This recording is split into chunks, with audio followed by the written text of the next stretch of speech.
وَلَقَدْ يَسَّرْنَا الْقُرْآنَ لِلذِّكْرِ فَهَلْ مِن مُّدَّكِرٍ نحمده ونصلي على رسوله الكريم أما بعد فأعوذ بالله من الشيطان الرجيم بسم الله الرحمن الرحيم رب اشرح لي صدري ويسر لي أمري واحلل عقدة من لساني يفقه قولي. و اور اذ جب قال کہا ابراہیم ابراہیم علیہ السلام نے ربی اے رب میرے اری تو دکھا نی مجھے ارینی تو دکھا مجھے. اب یہ ارینی کو دیکھیں. اری یہ تو ہو گیا ایک لفظ، یا ہے متکلم اور نون یہ وقایہ ہے. یاد ہے آپ کو پیچھے بتایا تھا کہ نون وقایہ ہوتا ہے. بعض دفعہ جو متکلم کی ضمیر ہوتی ہے اس کو پیچھے کسی لفظ کے ساتھ جوڑنے کے لیے ایک نون لگا دیا جاتا ہے. کسی حرف کے ساتھ جوڑنا ہے، کسی فعل کے ساتھ جوڑنا ہے تو کیا کرتے ہیں، ایک نون لگا دیتے ہیں. اس کا مطلب کچھ نہیں ہوتا. اس کو کہتے ہیں نون وقایہ. وقایقی کا مطلب ہوتا ہے بچانا یا بچنا. تو اس نون نے کیا کیا، تلفظ کی دشواری سے بچا لیا.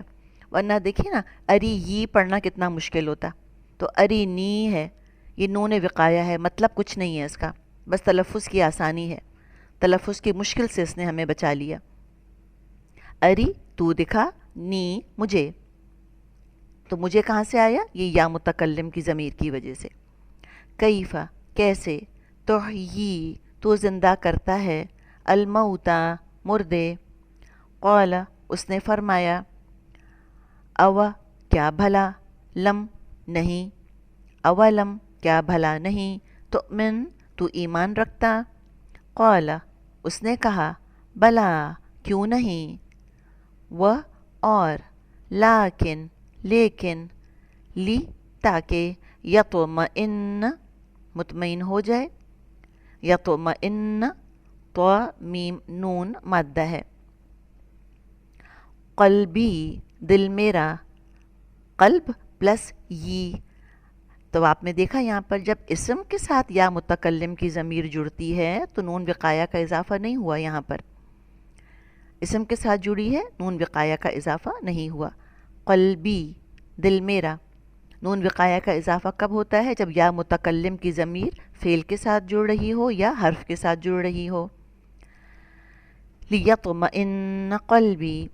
قال اس نے فرمایا، تو خذ تو پکڑ، فخذ اربعتن چار، من سے، الطیری پرندوں، اربعتم من الطیری پرندوں میں سے، چار پرندوں میں سے. تو سر تو مائل کر، ہن ان کو، فسر ہن تو مائل کر ان کو. ہن ضمیر ہے، مؤنث ہے، جمع ہے، غائب. ہم پڑھا تھا نا، ہم کیا ہے، ہم ضمیر ہے، مذکر ہے، جمع ہے، غائب ہے. اور ہن ضمیر ہے، مؤنث ہے، جمع ہے اور غائب ہے، تھرڈ پرسن ہے. سر صاد واو را مادہ ہے. فسر ہن تو مائل کر ان کو، الیک طرف اپنی، الا پلس ک، ثم پھر، اجعل تو رکھ، ثم اجعل پھر تو رکھ، علی اوپر، کلی ہر، جبل پہاڑ کے، من سے، ہن ان، من ہن ان میں سے، جزءاً ایک حصہ، ثم پھر، ادعو تو پکار، ہن ان کو، ثم ادعوہن، یأتینک وہ آئیں گے تیرے پاس، سعین دوڑنے والے ہوتے ہوئے. و اور، اعلم تو جان لے، وعلم اور تو جان لے، ان بے شک، اللہ اللہ. آپ یہاں پہ دیکھیے اوپر ہم نے کہا تھا نا اعلم، اس میں ہم نے کہا تھا وہ جو حمزہ ہے وہ کبھی بھی نہیں گرتا ملانے میں. اس کو حمزہ قطعی کہتے ہیں، جو ملانے میں نہ گرے، وہ متکلم مضارع کی پہچان ہے. اور یہاں پہ دیکھیں وہی لفظ آ رہا ہے، لیکن یہاں پر یہ جو حمزہ ہے یہ پیچھے سے ملانے میں گر گیا، یہ وعلم بن گیا. تو آپ یہ یہاں کنفیوز نہیں ہو سکتی کہ یہاں متکلم کے لیے لفظ آ رہا ہے. میں جانتا ہوں مطلب نہیں ہو سکتا اس کا.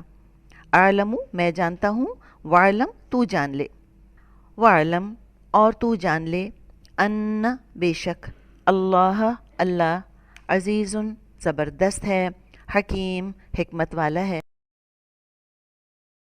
نحمده ونصلي على رسوله الكريم اما بعد فاعوذ بالله من الشيطان الرجيم بسم الله الرحمن الرحيم رب اشرح لي صدري ويسر لي امري واحلل عقدة من لساني يفقهوا قولي رب يسر ولا تعسر وتمم بالخير اللهم إني أسألك علما نافعا ورزقا طيبا وعملا متقبلا سبحانك لا علم لنا إلا ما علمتنا إنك أنت العليم الحكيم يا فتاح يا عليم وبك نستعين آمين يا رب العالمين. السلام علیکم ورحمۃ اللہ وبرکاتہ. امید اور دعا ہے کہ آپ سب خیر اور عافیت کے ساتھ ہوں گے. سبحانہ و تعالی سب کو اپنی حفاظت میں رکھیں. الحمدللہ اللہ تعالیٰ ہی کی توفیق اور اللہ تعالیٰ ہی کی رحمت کے ساتھ ہم اپنے لیسن سورۃ البقرہ کی آیت نمبر 260 کو مختصر تفسیر اور تزکیہ کے ساتھ دیکھیں گے، اس نیت کے ساتھ کہ اللہ سبحانہ و تعالیٰ اسے ہمارے لیے پڑھنا، اس پر عمل کرنا اور اسے عمل کے ساتھ دوسروں تک پہنچانا آسان کر دیں. اللہ سبحانہ و تعالیٰ ہماری کوششوں کو، محنتوں کو ہم سے قبول کریں اور اس کام کو ہمارے لیے، ہمارے والدین کے لیے، ہمارے استاذہ کرام کے لیے اور سب سے بڑھ کے میری اور آپ کی آخرت کے لیے بہترین صدقہ جاریہ بنا دیں. اپنے لیسن کا آغاز کرتے ہیں آیت نمبر 260 سے. بسم اللہ الرحمن الرحیم. وَإِذْ قَالَ إِبْرَاهِيمُ رَبِّ أَرِنِي كَيْفَ تُحْيِي الْمَوْتَ، اور جب ابراہیم علیہ السلام نے کہا کہ اے میرے پروردگار مجھے دکھا تو مردوں کو کس طرح زندہ کرے گا. اللہ تعالیٰ نے فرمایا کیا تمہیں ایمان نہیں؟ جواب دیا ایمان تو ہے لیکن میرے دل کی تسکین ہو جائے گی. فرمایا 4 پرندے لو، ان کے ٹکڑے کر ڈالو، پھر ہر پہاڑ پر ان کا ایک ایک ٹکڑا رکھ دو، پھر انہیں پکارو، تمہارے پاس یہ دوڑے ہوئے آ جائیں گے. اور جان رکھو اللہ غالب اور حکمتوں والا ہے. بے شک وَاعْلَمُوا إِنَّ اللَّهَ عَزِيزُ الحکیم، عزیز الحکیم. یہاں پر یہ احیاء موتا، مردوں کو زندہ کرنے کا دوسرا واقعہ ہے جو ایک نہایت جلیل القدر پیغمبر حضرت ابراہیم علیہ السلام کی خواہش اور ان کے اطمینان قلب کے لیے دکھایا گیا. یہ 4 پرندے کون سے تھے؟ بعض اوقات ہوتا کیا ہے کہ جب ہم ان آیات کو پڑھتے ہیں ہم اس سے بجائے کہ اپنے لیے سبق لینے کے ہم سوالات میں الجھ جاتے ہیں. شیطان ہمیں وہاں بزی کر دیتا ہے کہ یہ 4 پرندے کون کون سے تھے. اللہ تعالیٰ نے ان کے نام نہیں بتائے، اس لیے ہم بھی اس پہ صرف تزکیہ کریں گے اور دیکھیں گے کہ حضرت ابراہیم علیہ السلام کا ایمان تھا لیکن وہ صرف دیکھنا چاہتے تھے، دل پوری طرح مطمئن ہو جائے. ہم اپنے لیے یہاں پر تزکیہ کرتے ہوئے عمل کے نقطے نوٹ کرتے ہیں کہ پہلی بات، علم کے کتنے درجے ہیں؟ علم کے 3 درجے ہیں. علم الیقین یعنی پیدائشی مسلمان گھر میں پیدا ہوتے ہیں، وہیں سے علم اور یقین ملتا ہے. نمبر 2، علم کا جو دوسرا درجہ ہے عین الیقین، کائنات کی نشانیوں کو دیکھتے ہیں، آنکھ سے دیکھ کر ایمان لاتے ہیں. علم کا تیسرا درجہ حق الیقین، کہ یہ ساری زندگی بڑھتا رہتا ہے اور وقت کے ساتھ پختہ ہوتا ہے. انبیاء اکرام صرف زبانی کلامی مسلمان نہیں تھے، اللہ تعالیٰ نے ان کو عین الیقین اور حق الیقین عطا کیا کہ صرف علم الیقین ہو کے بس اللہ ایک ہے پتہ ہے. استاد میں پختہ علم ہوگا نا تو ہی جو اس کے اسٹوڈنٹس ہیں، شاگرد ہیں، تبھی اسی علم سے فیض یاب ہوں گے. ماں کا اگر ایمان پکا ہے یقین پکا ہے تو وہ بچے میں ڈلے گا، جائے گا۔ لہٰذا اللہ تعالیٰ ایسے مشاہدات کروا دیتے ہیں کہ انبیاء اکرام کا ایمان مزید پختہ ہوتا ہے۔ سورۃ الانعام میں ہم پڑھیں گے کہ حضرت ابراہیم علیہ السلام نے کیسے مشاہدات کیے اور اللہ تعالیٰ کو کیسے پہچانا۔ اللہ تعالیٰ کے نبی صلی اللہ علیہ وآلہ وسلم کو معراج پر لے جایا گیا اور کیسے ان کو حق الیقین کروایا گیا۔ اب ہم دیکھتے ہیں کہ ہم مسلمان تھے، یہ کیا ہے؟ یہ علم الیقین ہے کہ ہم ایک مسلمان گھرانے میں پیدا ہوئے۔ پھر اللہ کی قدرت دیکھی، اپنی آنکھ سے مشاہدے کیے، اللہ کی کتاب پڑھ کر تزکیہ کر ہم عین الیقین میں آ گئے۔ اس سے خوشی اور اطمینان نصیب ہوتا ہے۔ سچا ایمان بندے کو مطمئن کر دیتا ہے۔ ایک بندہ مومن کی جو شخصیت ہوتی ہے اس میں ٹھہراؤ ہوتا ہے، ثابت قدمی ہوتی ہے۔ وہ صرف باتیں نہیں کرتا کہ آج یہ کر دوں گا وہ کر دوں گا، سمندر کی طرح گہرا ہوتا ہے۔ سمندر کی سطح کے بارے میں کبھی آپ نے دیکھی ہوں گی رپورٹس کہ سمندر کی سطح پر پرسکون ہوتی ہے، اندر بہت گہرائی ہوتی ہے۔ حضرت علی رضی اللہ تعالیٰ عنہ کا قول ہے، اگر غیب کا پردہ اٹھ جائے تو پھر بھی میرے ایمان میں ذرا سا بھی فرق نہیں پڑے گا۔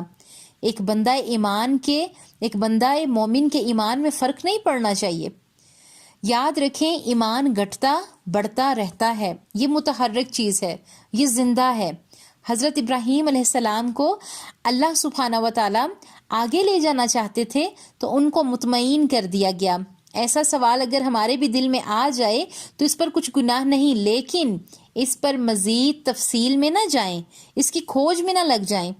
حضرت ابراہیم علیہ السلام نے 4 پرندے لیے، ان کو اپنے ساتھ مانوس کیا، پھر حلال کر کے ان کے ٹکڑے ٹکڑے الگ الگ جگہوں پر رکھ دیے، پھر بلایا تو وہ زندہ سلامت واپس آ گئے۔ یہ معجزہ تھا۔